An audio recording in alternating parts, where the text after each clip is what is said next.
landscape filled with fake news and trending topics online, more likely to be about celebrities and lifestyle topics than hard news stories, consumers' media diet needs to be improved. The news, when reported correctly, allows us to stay in tune with what is going on.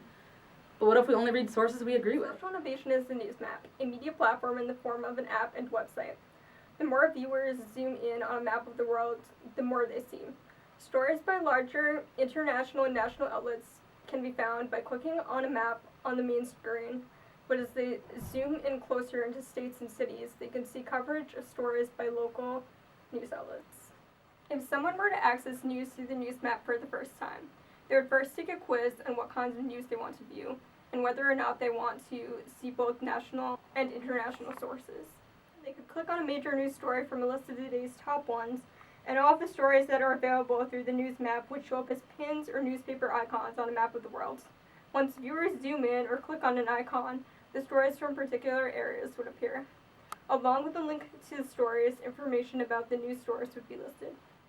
NewsMap could be a great app that could have great success. I would certainly use it. I would like an opportunity to look at a map of the world and look for stories that are of interest to me. You know, I'm going to Pakistan next week, and I want to see all the stories that have been done on Pakistan. Or I'm from St. Louis, and I want to sometimes zoom in and see stories from St. Louis.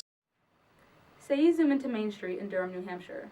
As seen here on Google Earth, all the news shown will be local and perfect consumption for Durham locals just looking to see what's going on in the area, people looking to move into the Durham area, parents worried about their kids at UNH, and so forth. This will allow local news to be just as accessible and important as national news. And this will also open up local news to people who aren't necessarily located in the given area. The NewsMap's mission is to highlight high-quality, balanced news in an easily accessible format for the benefit of readers. It will include news stories across the globe, and will also include a translator that will set news stories in different languages to your default language. We want to make it easier for people to access news in different languages and areas of the world. I think that it is incredibly possible for it to launch. I think it will benefit pretty much everyone, regardless of your age, your occupation, where you live, what you do. It's really a kind of fresh way to look at news, which I think people would like. I think it could benefit people who care about the difference between real news and sort of urban legend and fake news.